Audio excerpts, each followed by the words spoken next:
નમસ્કાર મિત્રો, આજે આપણે વ્યક્તિ અભ્યાસ એના વિશે વાત કરવાની છે. તમારે જુદા જુદા પ્રકારના અભ્યાસો જે કરવાના છે તમારા કેન્દ્ર નિવાસ એટલે કે ઇન્ટર્નશિપ દરમિયાન, એ પૈકી આ પણ એક બાબત અને બહુ મહત્ત્વની બાબત છે, કેસ સ્ટડી, વ્યક્તિ અભ્યાસ. અહીંયા ગુજરાતીમાં આપણે જેને વ્યક્તિ અભ્યાસ કહીએ છીએ, અંગ્રેજી એને માટે થયું છે કેસ સ્ટડી, અથવા એનાથી ઉલટું કહેવું જોઈએ કે કેસ સ્ટડી માટે આપણે વ્યક્તિ અભ્યાસ એવા શબ્દો વાપરીએ છીએ. આ કેસ સ્ટડી પૈકીનો જે કેસ શબ્દ છે એના ઉપર આપણે પહેલાં તો ધ્યાન દેવું જરૂરી છે. આપણે ક્યાં આ શબ્દનો ઉપયોગ કરીએ છીએ? તો એક તો અદાલતમાં આપણને આ કેસ શબ્દ વાંચવા મળે, સાંભળવા મળે કે કોર્ટમાં કોઈ કેસ દાખલ થયો હોય. દવાખાનાઓમાં આપણે જ્યારે કોઈ પેશન્ટ જાય, દર્દી જાય, ત્યારે એક કેસ કઢાવતા હોય છે. એ રીતે ત્યાં કેસ શબ્દનો ઉપયોગ થતો હોય છે. ઘણી વખત પોલીસ સ્ટેશનમાં પણ આ શબ્દનો ઉપયોગ થાય છે. એટલે સામાન્ય રીતે આપણે આ શબ્દને જે રીતે વપરાતો જોઈએ છીએ તો એ શિક્ષણનું ક્ષેત્ર નથી. કાં તો એ અદાલત છે, કાં તો એ દવાખાનું છે, અથવા પોલીસ સ્ટેશન છે. આવી જગ્યાઓએ આ કેસ શબ્દનો ઉપયોગ થાય છે. પણ અભ્યાસ તો શિક્ષણમાં થાય છે, અને એટલે કેસ સ્ટડી એવા જ્યારે એક આપણે ફ્રેઝનો ઉપયોગ કરીએ છીએ ત્યારે એ ટર્મિનોલોજીકલી એક વિશિષ્ટ અર્થ આપે છે. પારિભાષિક રીતે એનો એક વિશિષ્ટ અર્થ થાય છે. તો આ કેસ શબ્દ છે એ આવ્યો કેવી રીતે અને કેસ સ્ટડી એ બન્યો કેવી રીતે, એની થોડી પહેલાં આપણે પરિચયાત્મક વાત કરીએ. એટલે વ્યક્તિ અભ્યાસ કોને કહેવાય એ વિશે આપણે સૌથી પહેલાં જાણી લઈએ.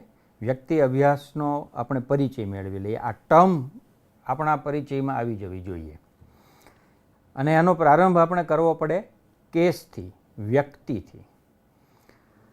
કેસ સ્ટડી છે એ મેં જે અગાઉ વાત કરી એ પ્રમાણે મુખ્યત્વે તો અદાલત સાથે જોડાયેલો એવો આ શબ્દ છે, પણ એના ઉદ્ભવમાં પણ આ જ ક્ષેત્ર એ કામમાં આવેલું છે. એટલે વર્ષો પહેલાં, આમ તો એમ કહીએ કે સદીઓ પહેલાં, જ્યારે અભ્યાસ કરાવાતો હતો ત્યારે લૉમાં એટલે કાનૂની વિદ્યા શાખામાં જેનો ઉપયોગ કરવામાં આવતો હતો તે પદ્ધતિઓ પૈકીની એક પદ્ધતિ ધીમે ધીમે ક્રમિક રીતે વિકસતી અસ્તિત્વમાં આવી, અને તે વ્યક્તિ અભ્યાસ હતી, કેસ સ્ટડી મેથડ હતી. આ અભ્યાસની એક પદ્ધતિ હતી જેમાં કોઈ એક કેસનો અભ્યાસ કરવાની રીતે વિદ્યાશાખામાં અધ્યયનની પ્રક્રિયા થતી. અને એનો યશ જો આપણે આપવાનો થાય તો એ હાર્વર્ડ લો સ્કૂલમાં 1870માં જે કામ કરતા હતા તે એક વિદ્વાન જેનું નામ ક્રિસ્ટોફર લેન્ડેલ હતું, એને આપવો પડે. એટલે આ ક્રિસ્ટોફર લેન્ડેલે 1870માં આપણને આપેલી એક આ પદ્ધતિ છે કેસ સ્ટડી. ત્યારથી શરૂ કરીને એનો વપરાશ આપણને જોવા મળે, અને ક્રમિક રીતે આ અભ્યાસ વધતો એનો પ્રસાર વધતો ગયો, અને છેવટે 1920માં એ એક સ્થાપિત પદ્ધતિ તરીકે, અભ્યાસ માટેની એક સ્થાપિત પદ્ધતિ તરીકે અસ્તિત્વમાં આવી ગઈ. તો એવી આ એક કેસ સ્ટડી મેથડ છે કે જે બે રીતે ખપમાં આવે છે. ભણાવવા માટેની એક પદ્ધતિ પણ છે, અધ્યયન માટેની પણ પદ્ધતિ છે. એટલે અધ્યયન અધ્યાપન માટેની એક રીત એટલે કેસ સ્ટડી છે, તો સંશોધન માટેની પણ એક પદ્ધતિ છે. એ રીતે પણ કેસ સ્ટડીને આપણે સમજવાની થાય. તમારે અહીંયા જે અર્થમાં કેસ સ્ટડીનો અભ્યાસ છે તે સંશોધનના અર્થમાં છે. તમે ક્રિયાત્મક સંશોધન અને વ્યક્તિ અભ્યાસ જેવી પ્રવૃત્તિઓ તમારા ઇન્ટર્નશિપના કાર્યક્રમ દરમિયાન કરવાના છો, તો તે પૈકીની આ એક પ્રવૃત્તિ, એક અભ્યાસની રીત એ છે વ્યક્તિ અભ્યાસ.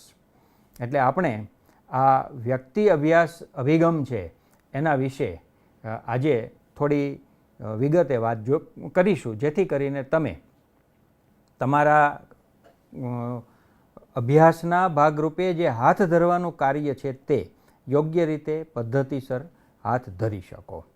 તો આપણે એને ક્રમિક રીતે જોતા જઈએ. સૌથી પહેલાં મારે જે વાત કરવાની છે તે વાત માટેના મારા મુખ્ય 2 આધારો છે એ હું તમને જણાવી દઉં. પહેલો આધાર છે એ રોબર્ટ કે યીન નામના એક વિદ્વાને લખેલું પુસ્તક case study research design and methods, એનો મેં આધાર લીધો છે. અને બીજો આધાર જે મારી પાસે કેટલીક નોંધ પડી છે, જે નોંધના રચયિતા ડૉક્ટર ચંદ્રકાંત ભોગાયતા છે, એના આધારે મને જે સમજાયું છે એ હું આપ સૌ સમક્ષ રજૂ કરી રહ્યો છું. એટલે વ્યક્તિ અભ્યાસની વ્યાખ્યા એ અહીંયા હું તમારી સમક્ષ જે રજૂ કરું છું તે વ્યાખ્યા રોબર્ટ કે યીનના પુસ્તકમાં એમણે જે 2009માં 4th આવૃત્તિ આપી છે એમાં અપાયેલી 18મા પાના ઉપર અપાયેલી એ વ્યાખ્યા છે. આપણે પહેલાં એ વ્યાખ્યા જોઈ લઈએ. અહીંયા તમારી સમક્ષ અત્યારે જે દેખાય છે તે એ કેસ સ્ટડી રિસર્ચ પુસ્તકનું મુખપૃષ્ઠ છે. એટલે કોઈને વધુ ઊંડાણપૂર્વક કેસ સ્ટડી વિશે અભ્યાસ કરવો હોય તો આ પુસ્તકથી એ સારી રીતે અભ્યાસ કરી શકશે. એટલું જ નહીં, પરંતુ આ પુસ્તક એ અત્યારે યુટ્યુબ ઇન્ટરનેટ ઉપર ફ્રી ઉપલબ્ધ છે. એટલે કોઈએ ડાઉનલોડ કરી અને ઊંડાણથી અભ્યાસ કરવો હોય તો એ પણ કરી શકશે. હવે એમાં આ પુસ્તકમાં જે વ્યાખ્યા આપવામાં આવી છે તે વ્યાખ્યા કંઈક આ પ્રકારની છે. કેસ સ્ટડી એક પ્રયોગમૂલક અન્વેષણ છે. એટલે પહેલી વાત તો એ છે કે આ એક અન્વેષણ છે. It's an inquiry. અન્વેષણ છે. કેવું અન્વેષણ છે? કે જે વાસ્તવિક જીવનના સંદર્ભમાં સમકાલીન ઘટનાની તપાસ કરે છે. સમકાલીન ઘટનાની તપાસ કરે છે એવું આ એક અન્વેષણ છે. જ્યારે ઘટના અને સંદર્ભ વચ્ચેની સીમાઓ દેખીતી રીતે સ્પષ્ટ ન હોય અને જેમાં પુરાવાઓના બહુવિધ સ્ત્રોતોનો ઉપયોગ કરવામાં આવે છે અને સૈદ્ધાંતિક પ્રસ્તાવોના અગાઉના વિકાસનો લાભ લઈ માહિતી એકત્રીકરણ અને વિશ્લેષણનો માર્ગ પ્રશસ્ત થાય છે, તેવી આ એક અન્વેષણમૂલક એવા અભ્યાસની વાત રોબર્ટ યીને આ પુસ્તકમાં કરી છે. એટલે એક સંશોધનની પદ્ધતિ તરીકે સ્થાપિત થયેલી એવી આ પદ્ધતિ છે. અને એ પદ્ધતિમાં આપણે આપણી આસપાસ બનતી ઘટનાઓ, આપણી આસપાસ બનતા પ્રસંગો, આપણી આસપાસ રહેલી સંસ્થાઓ, વ્યક્તિઓ, એનો અભ્યાસ કરી શકીએ છીએ. એટલે આમાંની કોઈ પણ એક બાબત, મેં જે યાદી આપી કે ઘટના, પ્રસંગ, કાર્યક્રમ, વ્યક્તિ, સંસ્થા, એમાંના કોઈ પણની આપણે ઊંડાણપૂર્વકની તપાસ કરવી હોય અને એ પણ વૈજ્ઞાનિક ઢબે તપાસ કરવી હોય તો આપણે કેસ સ્ટડી દ્વારા કરી શકીએ, વ્યક્તિ અભ્યાસ દ્વારા કરી શકીએ. તો આ રોબર્ટ કે યીનના પુસ્તકમાં અપાયેલી વ્યાખ્યા છે. એ રીતે આપણે આ અર્થ સમજી શકીએ. સંશોધનમાં જુદા જુદા પ્રકારની પ્રયુક્તિઓ અને એની સાથે જોડાયેલી પરિસ્થિતિઓ આપણે જો જોઈએ તો એના આધારે પણ આપણે કેસ સ્ટડીનો, વ્યક્તિ અભ્યાસનો અર્થ સમજી શકીએ. અહીંયા એક ટેબલ છે જેના આધારે આપણે આ વાતને સમજી શકીએ એમ છીએ. જુદી જુદી 5 પ્રયુક્તિઓ અહીં આપી છે. એટલે કે 5 રીતે થતા સંશોધનો અહીં આપ્યા છે. એ 5 પદ્ધતિઓ તરીકે પણ આપણે એને ઓળખી શકીએ. પ્રયોગ, સર્વેક્ષણ, દસ્તાવેજી વિશ્લેષણ, ઐતિહાસિક અને વ્યક્તિ અભ્યાસ. આ 5 પ્રકારની સંશોધન પદ્ધતિઓ, સંશોધન રીતો એ સંશોધન પ્રશ્નના સ્વરૂપ, કિસ્સા કે ઘટના પર સંશોધકનું નિયંત્રણ અને સાંપ્રત કિસ્સા કે ઘટના પર કેન્દ્રિત એ લક્ષણો દ્વારા આપણે એકબીજાથી સામ્ય અને વૈષમ્યની રીતે તપાસી શકીએ, જોઈ શકીએ. તો જુઓ, સૌથી પહેલું છે પ્રયોગ. પ્રયોગ છે એ એવા પ્રશ્નો હોય સંશોધનના કે જે શા માટે, કેવી રીતે એનો ઉત્તર મેળવવા માગતા હોય. એટલે સંશોધનનો એવો પ્રશ્ન હોય કે કશુંક શા માટે છે, કશુંક કેવી રીતે છે. આનો જવાબ આપણે જો મેળવવો હોય તો આપણે પ્રયોગ કરવો પડે. એટલે પ્રાયોગિક સંશોધન હાથ ધરવું પડે. જ્યારે પ્રાયોગિક સંશોધન હાથ ધરાય તો કિસ્સા કે ઘટના પર સંશોધકનું નિયંત્રણ હોય છે. એટલે જે પ્રયોગ છે એ સંશોધકના નિયંત્રણમાં હોય છે. એટલે ત્યાં જે કિસ્સો છે એટલે કે ઘટના છે તે સંશોધક દ્વારા નિયંત્રિત થતી બાબત છે.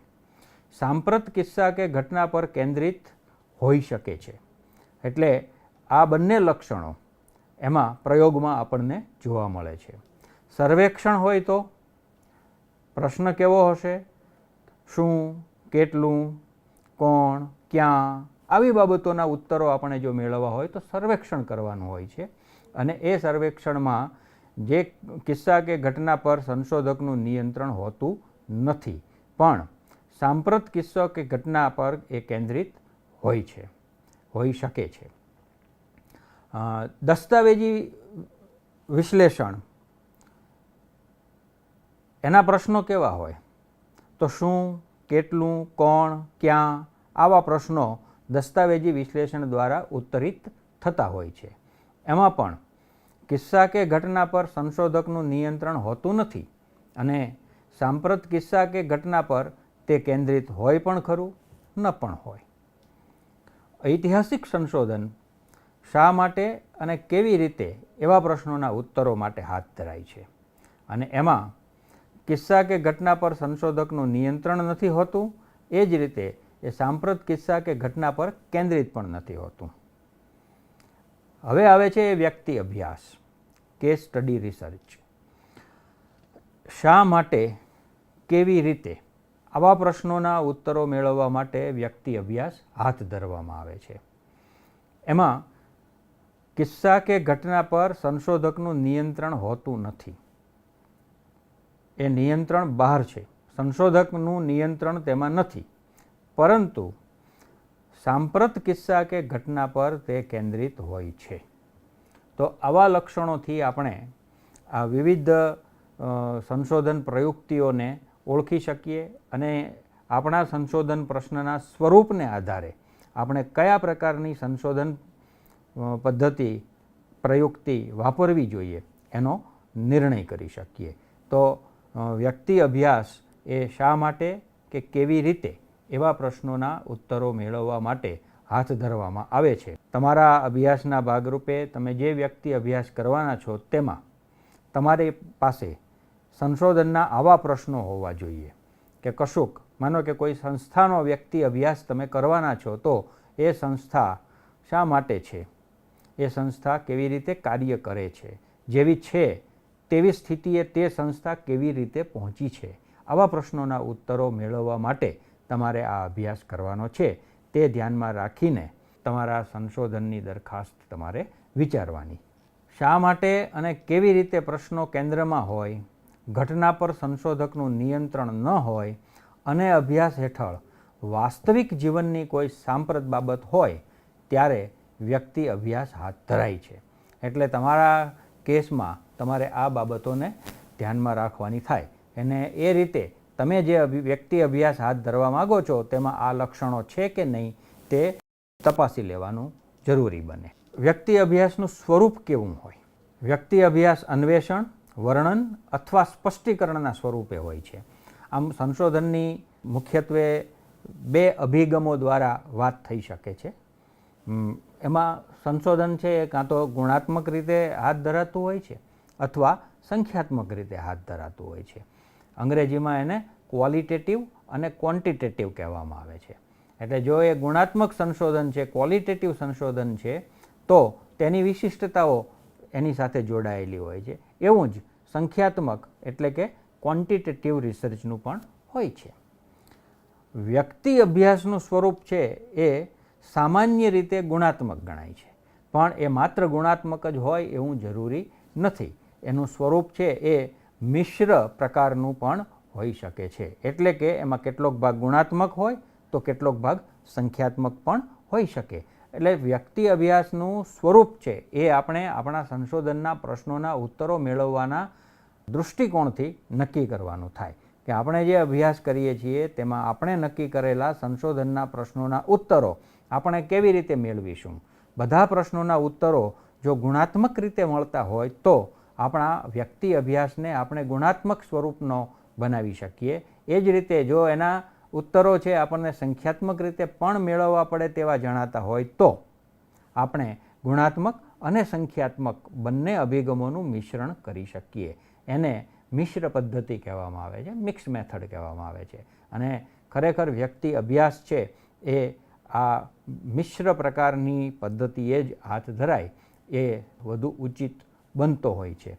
તેમ છતાં એ ઘણીવાર માત્ર ગુણાત્મક પણ જોવા મળે છે. મોટે ભાગે એમાં આ ત્રણેયનું સંયોજન જોવા મળે છે, અન્વેષણ, વર્ણન અને સ્પષ્ટીકરણ. એટલે એ ગુણાત્મક વત્તા સંખ્યાત્મક એ સ્વરૂપને વધુ અનુરૂપ બેસે છે એવું આપણે કહીએ છીએ. એટલે વ્યક્તિ અભ્યાસનું સ્વરૂપ છે એ સંશોધનના અભિગમોની દૃષ્ટિએ મુખ્યત્વે ગુણાત્મક છે, પરંતુ તેમાં સંખ્યાત્મકનો પણ ઉપયોગ થાય છે અને એ બંનેના સંયોજનવાળી એક પ્રયુક્તિ આપણે એક એવો અભિગમ આપણે હસ્તગત કરવાનો બને છે. એટલે વ્યક્તિ અભ્યાસ છે એ ગુણાત્મક અને સંખ્યાત્મકના સંયોજનથી હાથ ધરાય છે.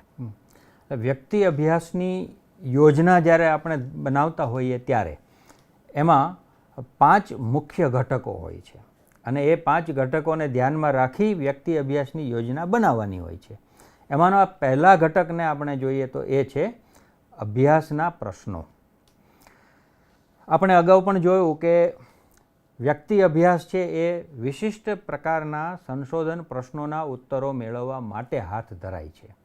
એટલે જ્યારે આપણે એવા પ્રશ્નો સંશોધનના પ્રશ્નો તરીકે સ્વીકાર્યા હોય કે જેનો ઉત્તર આપણને વ્યક્તિ અભ્યાસ દ્વારા પ્રાપ્ત થવાનો છે ત્યારે આપણે આ વ્યક્તિ અભ્યાસ હાથ ધરી શકીએ. એટલે સૌથી પહેલો ઘટક છે વ્યક્તિ અભ્યાસની યોજનાનો એ છે અભ્યાસના પ્રશ્નો. અભ્યાસના પ્રશ્નો જેના ઉત્તરો આપણે મેળવવાના છે તે પ્રશ્નો આપણે પ્રારંભે રચવાના છે એ એનો પહેલો ઘટક છે. બીજો ઘટક છે સિદ્ધાંત. સંશોધન હાથ ધરતી વખતે જો આપણે વ્યક્તિ અભ્યાસ પદ્ધતિનો ઉપયોગ કરીએ છીએ તો તેની પાછળ કોઈ એક સિદ્ધાંત પડેલો છે. આ સિદ્ધાંતને આપણે ધ્યાનમાં લેવો પડે, જેને થિયરી આપણે કહીએ છીએ અંગ્રેજીમાં. તો એ થિયરીને આપણે અહીંયા કાં તો વેલિડેટ કરીએ છીએ, વેરીફાઈ કરીએ છીએ, તપાસીએ છીએ કે અહીંયા બરાબર રીતે આ સિદ્ધાંત કાર્ય કરી રહ્યો છે. કયો સિદ્ધાંત કાર્ય કરી રહ્યો છે એ આપણે અહીંયા જોવાનું છે. એટલે બીજો ઘટક છે એ સિદ્ધાંત છે. યોજનાનો ત્રીજો ઘટક એટલે એ વિશ્લેષણનો એકમ એટલે કે કેસ. આપણે જે કેસ લઈએ છીએ, જે વ્યક્તિ પસંદ કરીએ છીએ, આપણે અગાઉ વાત કરીએ પ્રમાણે આ વ્યક્તિ એ ઘટના પણ હોઈ શકે, એ કોઈ પ્રસંગ પણ હોઈ શકે, એ કોઈ સંસ્થા પણ હોઈ શકે, એ વ્યક્તિ પણ હોઈ શકે, અથવા તો એ બધાનું સંયોજન પણ હોઈ શકે. તો આવી કોઈ એક બાબત કે જેને આપણે અભ્યાસ હેઠળ લીધી છે, જેનું વિશ્લેષણ આપણે કરવાનું છે, તો એ વિશ્લેષણનો એકમ એ પણ એક મુખ્ય ઘટક બને છે. પછીનો એક ઘટક છે એ છે માહિતી અને સિદ્ધાંતને જોડતો તર્ક. આ બહુ જ અગત્યની એવી બાબત છે. માહિતીનું એકત્રીકરણ થાય છે, આપણી પાસે માહિતી આવે છે, આપણી પાસે એક સિદ્ધાંત છે.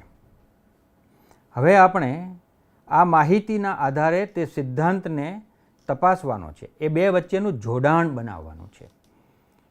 આ જોડાણ એ આપણો તર્ક છે. આપણે એના આધારે કેવી રીતે આ સિદ્ધાંત અહીં કાર્ય કરી રહ્યો છે તે જોડાણ આપણે સંશોધનના ભાગરૂપે કરવાનો છે. એટલે માહિતી અને સિદ્ધાંતને જોડતો તર્ક એ પણ વ્યક્તિ અભ્યાસની યોજનાનો એક મુખ્ય ઘટકો પૈકીનો એક ઘટક બને છે. છેલ્લો ઘટક છે એ છે પરિણામોનું અર્થઘટન કરવાના માપદંડો. એટલે આપણે જ્યારે કોઈ એક અભ્યાસના ભાગરૂપે પરિણામો સુધી પહોંચીએ છીએ ત્યારે એ પરિણામોને પછી આપણે અર્થઘટિત કરવા પડે છે. એ પરિણામોનું આપણે અર્થઘટન આપવાનું છે. તો એ અર્થઘટન આપણે સ્વતંત્ર કોઈ એક વ્યક્તિ અભ્યાસના ભાગરૂપે સ્વતંત્ર રીતે આપી શકતા નથી, પરંતુ તે આપણે માપદંડના આધારે આપવાનું થાય છે. એટલે એ માપદંડો આપણે પૂર્વેથી નક્કી કરવાના હોય છે. તો એ રીતે આ વ્યક્તિ અભ્યાસના પરિણામોનું અર્થઘટન કરવાના માપદંડો એ પણ વ્યક્તિ અભ્યાસની યોજનાના 5 મુખ્ય ઘટકો પૈકીનો એક ઘટક બને છે.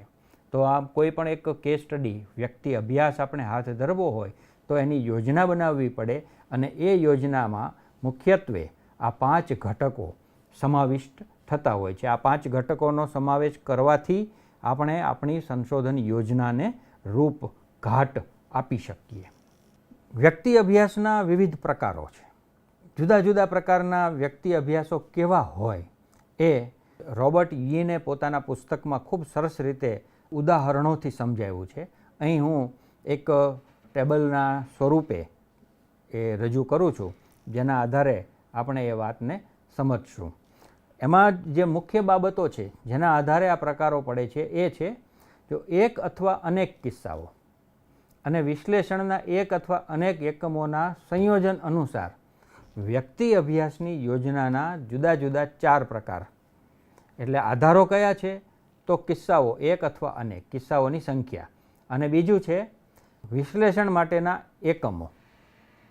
તો એ આ ટેબલના આધારે બહુ સ્પષ્ટ સમજી શકાય એવું છે. પહેલાં તો એક અભ્યાસ છે એ છે સમગ્રતાલક્ષી. એક એકમનું વિશ્લેષણ કરતો હોય તેવો સમગ્રતાલક્ષી અભ્યાસ, આ એક પ્રકાર છે. બીજો પ્રકાર સંબંધિત સંગોપિત એવો પ્રકાર. એટલે સંગોપિત એટલે અનેક એકમોનું વિશ્લેષણ જેમાં સંગોપિત થતું હોય, એમ્બેડેડ હોય એવો આ વ્યક્તિ અભ્યાસ. પણ એ બંને પ્રકારના પાછા વિશ્લેષણના કિસ્સાઓની સંખ્યાની દૃષ્ટિએ બે પ્રકારમાં વિભાજિત થાય છે. સમગ્રતાલક્ષી એટલે એક એકમનું વિશ્લેષણ કરતો વ્યક્તિ અભ્યાસ, એમાં એક કિસ્સો હોય અને અનેક કિસ્સા પણ હોય. એવી જ રીતે સંગોપિત એટલે કે અનેક એકમોનું વિશ્લેષણ કરતો વ્યક્તિ અભ્યાસ, એમાં પણ એક કિસ્સો હોય અને અનેક કિસ્સા હોય. આમ કુલ 4 પ્રકાર વ્યક્તિ અભ્યાસના થાય.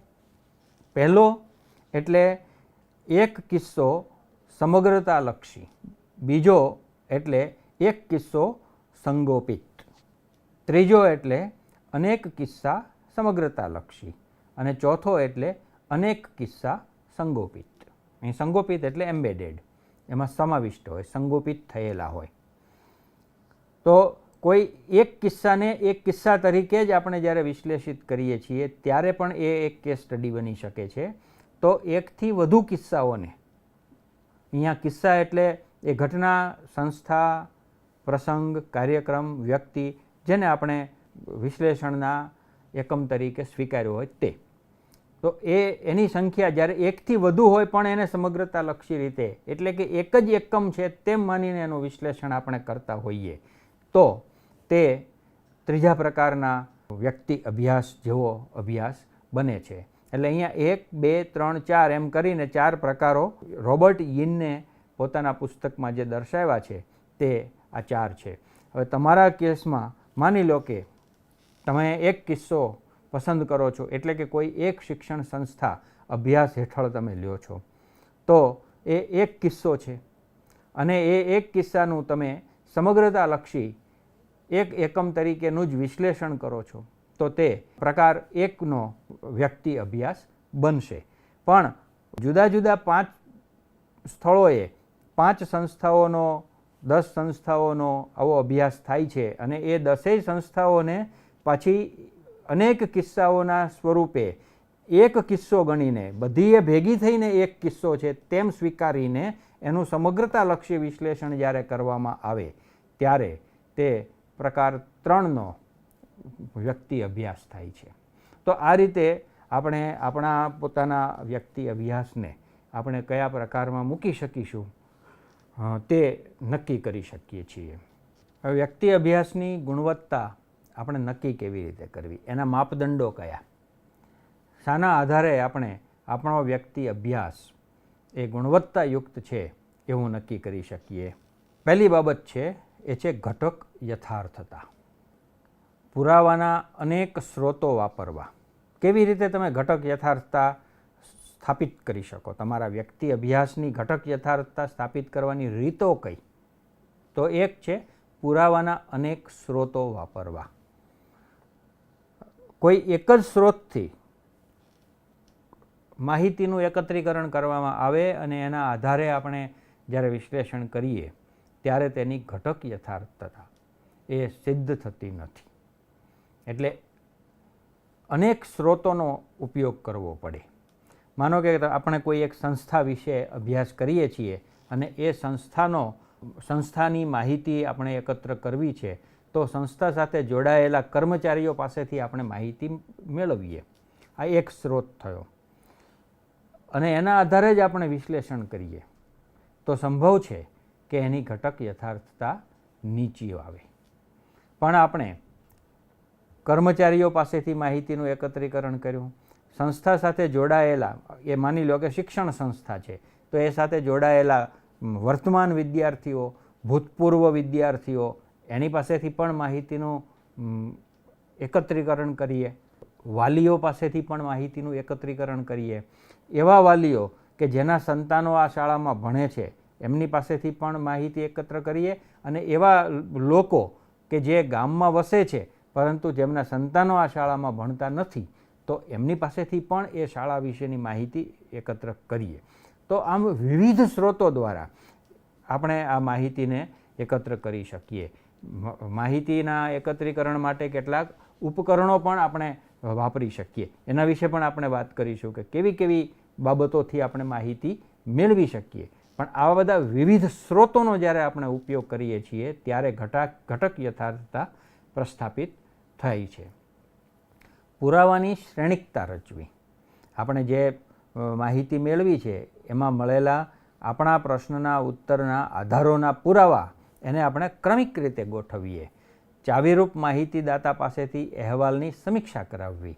એટલે આપણે જ્યારે અહેવાલ તૈયાર કર્યો, આપણને માહિતી મળી, એનું વિશ્લેષણ કર્યું, એના પરિણામો આપણે આપ્યા, એનું અર્થઘટન કર્યું અને એનો આખો એક અહેવાલ, સંશોધન અહેવાલ તૈયાર કર્યો છે, તો એ સંશોધન અહેવાલ પાછો આપણે માહિતીદાતા, જે ચાવીરૂપ માહિતીદાતાઓ છે મુખ્ય, એમને આપીએ અને કહીએ કે અહીંયા આ અર્થઘટનોમાં તમારી દૃષ્ટિએ કોઈ જુદાપણું હોય તો એ અમારા ધ્યાનમાં મૂકો. તો એ રીતે પાછી આપણે આપણી ઘટક યથાર્થતાને સિદ્ધ કરી શકીએ. બીજી બાબત છે એ છે આંતરિક યથાર્થતા. આંતરિક યથાર્થતા કેવી રીતે સિદ્ધ થાય એને માટેની પણ કેટલીક પ્રયુક્તિઓ છે. એક છે તરેહની સરખામણી કરવી. એટલે જે પ્રકારે કાર્ય થઈ રહ્યું છે એની તુલના, સરખામણી એ એક રીત છે. સ્પષ્ટીકરણોની બાંધણી કરવી એ બીજી રીત છે. પ્રતિસ્પર્ધી સ્પષ્ટીકરણોનો જવાબ આપવો આ ત્રીજી એક રીત છે. અને એ રીતે તર્ક પ્રતિમાનનો ઉપયોગ કરવો એ ચોથી રીત છે. એટલે આંતરિક યથાર્થતાને એસ્ટાબ્લિશ કરવા માટે, સ્થાપિત કરવા માટે આપણે આ રીતોનો ઉપયોગ સંશોધનમાં કરી શકીએ. તરેહની સરખામણી કરી શકીએ, સ્પષ્ટીકરણોની બાંધણી કરી શકીએ, પ્રતિસ્પર્ધી સ્પષ્ટીકરણોનો જવાબ આપી શકીએ અને તર્ક પ્રતિમાનનો ઉપયોગ કરી શકીએ. આ બીજી એક રીત છે જેનાથી આપણે વ્યક્તિ અભ્યાસની ગુણવત્તાનું મૂલ્યાંકન કરી શકીએ, એના માપદંડમાં આપણે બંધ બેસતા થઈ શકીએ. ત્રીજી બાબત છે બાહ્ય યથાર્થતા. એક કિસ્સાના અભ્યાસમાં સિદ્ધાંતનો ઉપયોગ કરવો. કોઈ એક સિદ્ધાંતનો આધાર લઈને આપણે એક કિસ્સાનો અભ્યાસ હાથ ધરવો તો એ બાહ્ય યથાર્થતા સ્થાપિત કરે છે, સિદ્ધ કરે છે. કારણ કે આપણી પાસે એક ફ્રેમવર્ક આવી જાય છે. જ્યારે સિદ્ધાંતનો આપણે સ્વીકાર કરી અને પછી એને ઉપયોગમાં લઈએ છીએ તો આપણે એક નિશ્ચિત ફ્રેમવર્કમાં, નિશ્ચિત માળખામાં આપણે કામ કરવાનું થાય છે અને એને કારણે એક બાહ્ય યથાર્થતા પ્રસ્થાપિત થઈ જાય છે. અનેક કિસ્સાના અભ્યાસમાં પુનરાવૃત્તિ તર્કનો ઉપયોગ કરવો. એટલે જો એ અનેક કિસ્સાઓવાળો અભ્યાસ છે, વ્યક્તિ અભ્યાસ, તો આપણે એમાં પુનરાવૃત્તિ એટલે ફરીથી એની આવૃત્તિઓ કરવી, એ પ્રકારના તર્કનો ઉપયોગ કરીએ તો બાહ્ય યથાર્થતા આપણે સિદ્ધ કરી શકીએ છીએ. એટલે આ વ્યક્તિ અભ્યાસની ગુણવત્તાના માપદંડો ઘટક યથાર્થતા, આંતરિક યથાર્થતા અને બાહ્ય યથાર્થતા કેવી રીતે આપણે સિદ્ધ કરી શકીએ તેની વાત આપણે કરીએ. હવે આવે છે વિશ્વસનીયતા. વ્યક્તિ અભ્યાસની આચાર સંહિતાને અનુસરવું આ વિશ્વસનીયતા પ્રસ્થાપિત કરવા માટેનું અગત્યનું ચરણ છે. વ્યક્તિ અભ્યાસની પોતાની એક આચાર સંહિતા છે. એ આચાર સંહિતાને જો આપણે બરાબર પાળીએ તો આપણે વિશ્વસનીયતા સિદ્ધ કરીએ છીએ. પણ જો આપણે એમાં એનો ભંગ કરીએ તો એટલી વિશ્વસનીયતા હણાય છે, એટલી વિશ્વસનીયતા નીચી આવે છે. એટલે વિશ્વસનીયતા પ્રસ્થાપિત કરવા માટે જરૂરી છે કે વ્યક્તિ અભ્યાસની આચાર સંહિતાને અનુસરવામાં આવે. વ્યક્તિ અભ્યાસનો માહિતી સંગ્રહ છે એનો વિકાસ કરવો, એ ડેવલપ કરવો. એટલે એક માહિતી સંગ્રહ બનાવવાનો, ડેટાબેઝ તૈયાર કરવાનો, વ્યક્તિ અભ્યાસ માહિતી સંગ્રહ, એ પણ વિશ્વસનીયતા પ્રસ્થાપિત કરવા માટેની એક પ્રયુક્તિ છે. તો આ રીતે આપણે વ્યક્તિ અભ્યાસની ગુણવત્તાને વિવિધ માપદંડોથી જોઈ શકીએ. વ્યક્તિ અભ્યાસના ઉપકરણો કયા કયા હોય તો એની પણ આપણે થોડી વાત કરી લઈએ કે જેથી કરીને આપણા વ્યક્તિ અભ્યાસ હાથ ધરતી વખતે આપણને કેવા ઉપકરણો ખપમાં આવી શકે એ પણ આપણે સમજી શકીએ. વ્યક્તિ અભ્યાસમાં 6 પ્રકારના ઉપકરણોનો સામાન્ય રીતે ઉપયોગ થાય છે, જે માહિતી એકત્રીકરણના ઉપકરણો ગણાય છે. એમાં એક છે એ છે દસ્તાવેજો. આપણે જે ઉદાહરણથી વાત કરીએ છીએ, માનો કે જે સંસ્થાનો તમે અભ્યાસ હાથ ધર્યો છે તો તે સંસ્થાના સંબંધિત જે દસ્તાવેજો છે એ દસ્તાવેજોનો અભ્યાસ કરવો, એમાંથી માહિતી એકત્ર કરવી. સંસ્થાનું વાર્ષિક મુખપત્ર હોય, સંસ્થાનો વાર્ષિક અહેવાલ હોય, સંસ્થાની વાર્ષિક પ્રવૃત્તિઓ વિશે વિવિધ છાપાઓમાં, સામયિકોમાં એમાં એની નોંધ આવેલી હોય, એના દસ્તાવેજો હોય, કોઈ અધિકારીઓએ આપેલા એવા પ્રમાણપત્રો હોય, એ બધા દસ્તાવેજો એ માહિતી એકત્રીકરણ, એ સંસ્થા વિશેની માહિતી એકત્ર કરવા માટેના ઉપકરણ કહેવાય. અધિકૃત નોંધ સંગ્રહો, આર્કાઇવલ રેકોર્ડ્સ, જેને અધિકૃત રીતે ઓથેન્ટિકેટેડ એવા દસ્તાવેજ ગણવામાં આવે છે, એવા નોંધ સંગ્રહો જે કરવામાં આવે છે, એમાંથી આ માહિતીઓ લેવી. માનો કે કોઈ એક સંસ્થા છે કે જે સંસ્થાની સ્થાપના કોઈ એક મહાન વ્યક્તિએ કરી છે, તો એ વ્યક્તિ વિશેની જે બાબતો આર્કાઇવમાં હશે, અધિકૃત રીતે થયેલા નોંધ સંગ્રહમાં હશે, એમાં એણે કરેલી સ્થાપના એ પણ એમાં દર્શાવાયેલું હશે. તો આપણે એ સંસ્થાની સ્થાપના વિશેની વિગતો જ્યારે અભ્યાસના ભાગરૂપે, વ્યક્તિ અભ્યાસના ભાગરૂપે નોંધતા હોઈએ ત્યારે આપણને આ આર્કાઇવલ રેકોર્ડ્સ છે એ કામમાં આવી શકે, એ આપણને માહિતી આપી શકે. ત્રીજા ઉપકરણ તરીકે છે મુલાકાતો, જેને અંગ્રેજીમાં સ્ટેક હોલ્ડર્સ કહેવામાં આવે છે. એ કિસ્સા સાથે જોડાયેલા જે લોકો હોય, જે એનાથી લાભાન્વિત થતા હોય, જેની સારી માઠી અસરો જેના ઉપર જતી હોય, એ લોકો, એમની મુલાકાતો લેવામાં આવે. એ સ્થળની રૂબરૂ મુલાકાત કરવામાં આવે સંશોધક દ્વારા, અને પછી માહિતી એકત્ર કરવામાં આવે. તો એ મુલાકાતો છે, મુલાકાત પત્રક પણ તૈયાર થાય. મુલાકાત વ્યક્તિગત પણ હોઈ શકે, મુલાકાત જૂથની પણ હોઈ શકે. એ રીતે જેવા પ્રકારના સંશોધન પ્રશ્નો હોય એની જરૂરિયાતના ભાગરૂપે આપણે આવી મુલાકાતો યોજી શકીએ. તો એવી મુલાકાતોનો પણ માહિતીના ઉપકરણ તરીકે ઉપયોગ થાય છે. એ પછીનું ઉપકરણ છે પ્રત્યક્ષ અવલોકનો. એટલે જે ઘટના, જે કિસ્સો અભ્યાસ હેઠળ છે એનું પ્રત્યક્ષ અવલોકન કરીને કરાયેલી નોંધ એ પણ એક ઉપકરણ છે. અવલોકન પત્રક છે, એમાં પ્રત્યક્ષ રીતે જે નોંધ કરવામાં આવી સંશોધક દ્વારા, તે નોંધને પણ આપણે એક ઉપકરણ તરીકે વ્યક્તિ અભ્યાસમાં સ્વીકારીએ છીએ અને એ બહુ જ અગત્યનું એવું ઉપકરણ ગણાય છે. એટલે પ્રત્યક્ષ અવલોકન દ્વારા પણ માહિતીનું એકત્રીકરણ થઈ શકે છે. સહભાગી અવલોકનોનો પણ એમાં ખૂબ જ સારો રોલ, ખૂબ જ સારી ભૂમિકા રહેલી છે. એટલે સહભાગી અવલોકનમાં સંશોધક છે એ પોતે એનો પાર્ટ બની જાય છે, એ ઘટનાનો એક હિસ્સો બની જાય છે અને એ રીતે એ આખી એ ઘટનાનું અવલોકન કરે છે અને પાર્ટિસિપેટરી ઓબ્ઝર્વેશન દ્વારા એ માહિતીનું એકત્રીકરણ કરે છે. અને છેલ્લું અને છઠ્ઠું એવું જે ઉપકરણ છે એ છે વાસ્તવિક પદાર્થો, આર્ટિફેક્ટ્સ, જે કેટલાક કિસ્સાઓમાં બહુ જ ઉપયોગી હોય છે. ખાસ કરીને જેમાં આપણે ઐતિહાસિક બાબતોનો અભ્યાસ કરતા હોઈએ ત્યારે જે અગત્યની બનતી હોય છે, એવી આ વાસ્તવિક પદાર્થોવાળી માહિતી એ અહીંયા ખપમાં લેવાય છે.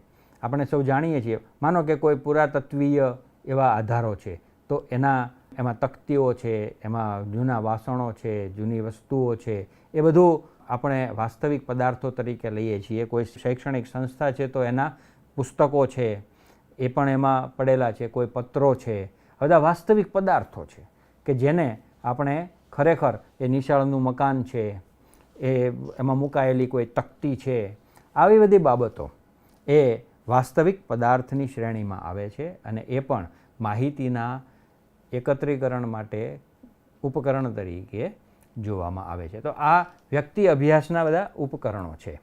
અહીંયા આપણે આ જે વ્યક્તિ અભ્યાસ છે એની જે વાત કરીએ છીએ તે કેવી રીતે ઉપયોગી થાય એ પણ જરા જોઈ લેવું જોઈએ.